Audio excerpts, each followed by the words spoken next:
So Facebook Live is a relatively new tool where you can pretty much broadcast to the entire world through social media just from your smartphone. So what are some ways that maybe your worship ministry can utilize Facebook Live? Here's one way we've come up with.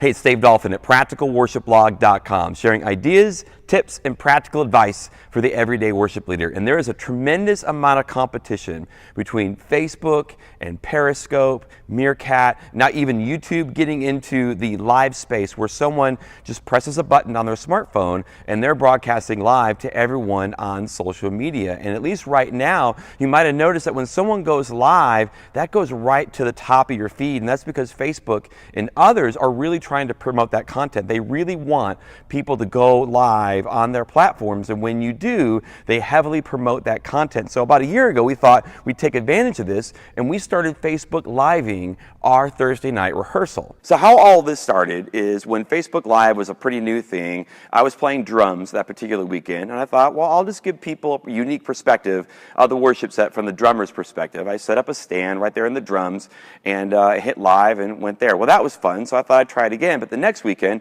I was back on the front line with my acoustic guitar, and I was leading worship. So I snuck a stand out into the room, into the seats, set up my phone, hit live, didn't really tell anyone, and just did a Facebook Live other rehearsal. Well, now, fast forward several months, a year later, and Facebook Live has become a very intentional part of our rehearsal process, and we'll see anywhere from 300 to 500. Sometimes I've seen 1,000 views on a particular video, either live or over the next couple of days on the replay leading up into Sunday. So the way our rehearsal process works, at 6:30 we call the band and we work up the band arrangements first, and then at 7:30 we call the singers and we work with them for a little bit, and then at 8 o'clock we put them all together on the stage and we'll do the set all the way through, like a first run through.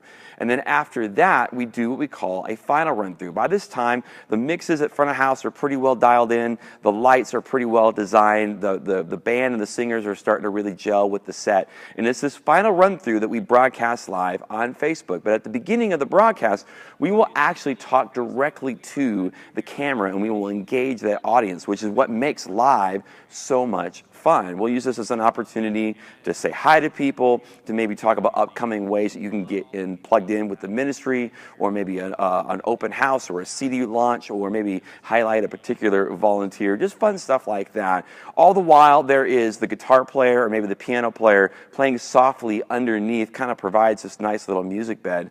And then we do our final run through and we let everyone on Facebook see that. Now as far as setup goes, it's pretty simple. We just take my phone and put it on a tripod, which is really just a mic stand with one of those universal clips that goes like this. Coincidentally, it's the same exact stand that I use for all of the videos here on this particular channel. I take that stand, I put it about 5 rows back in the auditorium so I can get the entire shot or the entire stage within the shot. And then we set up a couple of utility lights that we had just hanging around just to light up the very beginning portion of the Facebook Live, or myself and one of the other members of the team will talk to the camera and engage those people that are watching. And as far as audio is concerned, we just use the built-in microphone that's on the iPhone. Now the benefits to doing Facebook Live for your rehearsal: one, it gives people that wouldn't otherwise be in the room a chance to see what's going to happen on Sunday. Like for example, someone serving in the parking lot or maybe in the nursery that wouldn't be in the actual service. It allows them to see what is going to happen on Sunday. In fact, it gives them a sneak peek, a little behind the scenes look, so it kind of makes them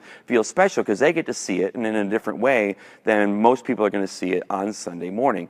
Two, it's really fun to look at all the comments and watch that. Now, obviously, we can't interact with the comments in real time while we're doing the set because we're on stage, but we'll go back and look at it, and different people go back and forth. And sometimes people who are on the worship team that aren't playing that particular weekend, they'll jump in and say different things, and it's really fun to engage with this community that loves the worship ministry. And number three is something that I didn't think of right away, but I have a friend of mine who's a pastor at another church, and he said, I bet you when you do Facebook Live, it helps people subconsciously raise the bar for what they're doing, because whether it's someone in the room or it's a phone on a tripod that people know is broadcasting on the internet, people know that someone's watching, and so therefore they're going to up their game a little bit. And so that helps that final run through to be a little bit more realistic to Sunday, because they know that someone's watching and they're giving just a little bit more of their energy and their A game. Now we've thought about upping the production value of this Facebook Facebook Live event, using our real cameras, using the board mix for the audio,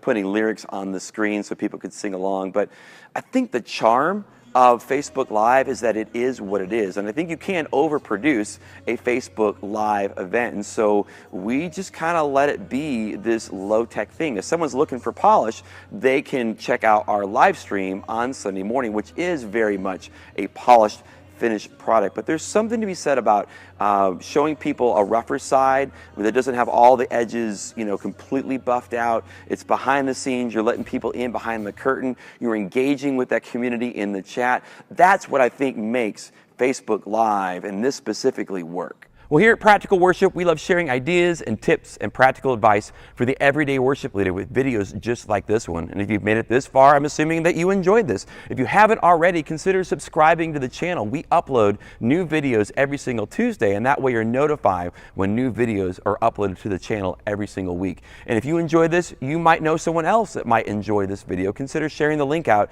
on your social media, on Facebook and Twitter and places like that. And for more great practical advice, check out practicalworshipblog.com.